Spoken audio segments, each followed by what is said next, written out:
Kerajaan negeri disaran mempergiat usaha membangunkan industri penternakan tempatan.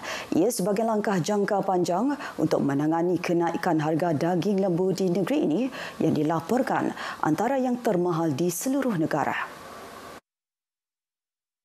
Timbalan Perdana Menteri Datuk Seri Fadilah Yusof memaklumkan harga daging lembu di Sarawak kekal yang tinggi berbanding negeri lain. Ini kerana Sarawak hanya mengimport daging dari negara yang bebas penyakit mulut dan kuku bagi menjamin keselamatan makanan. Keadaan tersebut secara tidak langsung menghadkan sumber bekalan. Jadi untuk mengatasi apa yang saya cadangkan, kalau kita dapat menggalakkan belaan dalam negeri ini sendiri. Mana kita galakkan orang tempatan memelihara dan sebagainya, mungkin kita tak payah mengimport. Bila import mungkin lebih mahal. Jadi kalau dalam negeri ini saja mungkin ianya dapat mengembangkan dan akan lebih murah.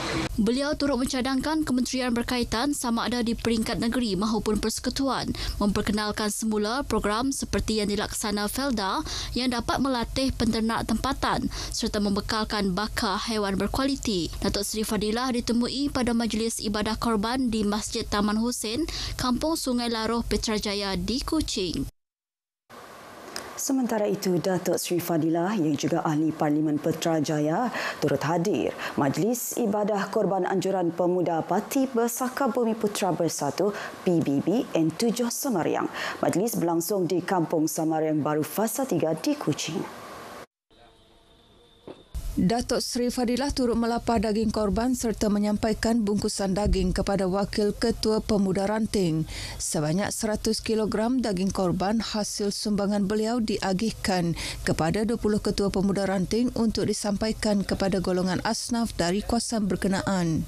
58 ekor lembu diagihkan kepada Masjid Surau dan kawasan rukun tetangga di Parlimen Putrajaya untuk ibadah korban tahun ini. Di Kampung Tabuan Hilir Kuching, Menteri Pembangunan Wanita, Keluarga dan Masyarakat Datuk Seri Nancy Shukri turut hadir Majlis Ibadah Korban bertempat di Masjid Darus Saadah. Beliau yang juga ahli Parlimen Sentubong berkata program tersebut sebahagian daripada usaha berterusan memperkukuh budaya ibadah korban dalam kalangan masyarakat Islam. Aktiviti itu bukan sekadar ibadah tetapi turut menyemai nilai keikhlasan, keprihatinan dan membentuk jati diri umat Islam. Beliau turut berbangga melihat masyarakat semakin prihatin dan faham akan kepentingan melaksanakan ibadah korban. Datuk Seri Nancy juga memaklumkan sejumlah RM100,000 telah diperuntukkan bagi pelaksanaan ibadah korban di kawasan Parlimen Sentubong tahun ini dan diagihkan kepada 3 kawasan Dewan Undangan Negeri iaitu Tanjung Datu, Pantai Damai dan Demak Laut. Projek pembinaan Lebuh Raya Pesisir Utara yang akan melalui Kampung Punang termasuk di Awat-Awat dan Kuala Lawas bakal mentransformasi kawasan tersebut sebagai destinasi pelancongan unik di utara Sarawak. Timbalan Premier Dato' Amar Awang Tengah Ali Hassan berkata, Punang memiliki tarikan semula jadi seperti pantai dan kawasan paya bakau yang menarik selain keunikan kampung tradisi dan makanannya.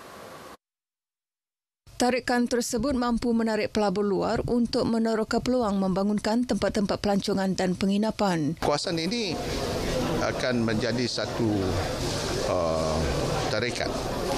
Bukan sahaja untuk pelancong tempatan, tapi untuk pelancong daripada luar. Ianya akan dilengkapkan dengan hubungan jalan raya. Dan kita akan membina jalan raya daripada Kuala Lawas tu terus ke Punang ini disambung ya, yang ada tu terus ke Awat-Awat dan terus menghubungkan kepada airport yang baru itu. Dan airport kita tahu ianya akan dilaksanakan fasa pertama dalam tahun ini.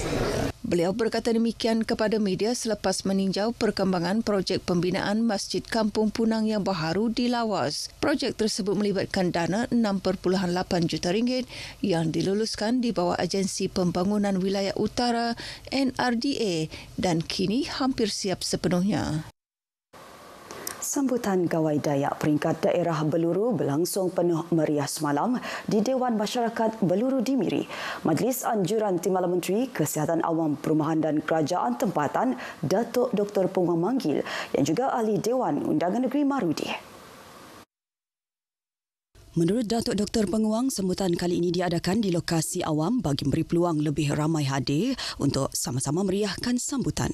Berbeza dengan tahun sebelumnya yang menggunakan konsep rumah terbuka di rumah panjang beliau di Entulang. Ini adalah satu sejarah di mana belum pernah lagi Malali Yang Berhormat mengadakan rumah terbuka ataupun gawai open house di Dewan Masyarakat Beluru ini.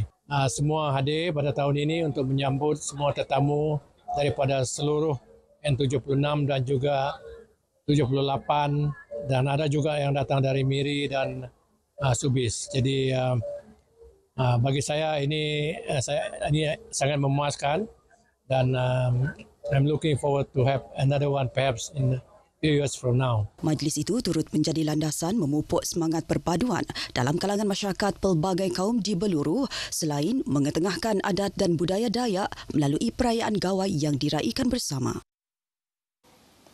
Sementara itu, warga Bandaraya mula kembali ke rumah dan tempat masing-masing setelah seminggu meraikan gawai Dayak bersama keluarga dan saudara mara di kampung halaman. Perkhidmatan bas antara kaedah pengangkutan yang kekal menjadi pilihan orang ramai. Tinjauan di Terminal Bas Kuching Sentral mendapati jumlah penumpang sedikit berkurangan berbanding minggu lepas. Ramai yang berangsur pulang ke bandar selepas berakhir cuti umum sempena gawai pada Rabu lalu. Untuk tahun tu, semasa 31 hari bulan masa tu, memang banyak passenger yang datang balik ke kampung pakai bas. Memang masa tu memang meriah lah dekat sini. Tapi sekarang mungkin semua dah balik kerja, so semakin berkurang lah sekarang. Dalam pemerhatian saya, daerah yang banyak pakai bas, mencuti yang balik kampung pergi Sri Aman, Bintulu, Sibu, Kapit, banyak yang pergi sana lah. Dalam pada itu, kemeriahan sambutan gawai tahun ini pastinya sangat dirindui dan akan menjadi kenangan manis buat semua yang meraikannya. Perasaan itu dikongsi bersama Fari Rizwan Lai yang berdarah campuran Melayu, Iban dan Cina. Masih mengenang lah sebab first time kami duduk makan kami macam masa pukul 12 ada angkat air Paindah untuk mengenangkan daya balik. Ia adalah salah satu tradisi Iban macam merayakan gawai. Walaupun kami ada mix Melayu, Cina dengan Iban, pada malam perayaan kami menggunakan baju tradisi Iban macam menggunakan baju yang berasaskan pakaian Iban lah. Ketika ini, sambutan gawai Dayak masih lagi diraikan di Sarawak dengan pelbagai program seperti rumah terbuka dan perarakan gawai. Majlis Makan Malam Sambutan Gawai Dayak Peringkat Sarawak 2025 pula akan diadakan 22 Jun ini di Pusat Konvensyen Borneo Kuching dan dijangka dihadiri Perdana Menteri Datuk Seri Anwar Ibrahim.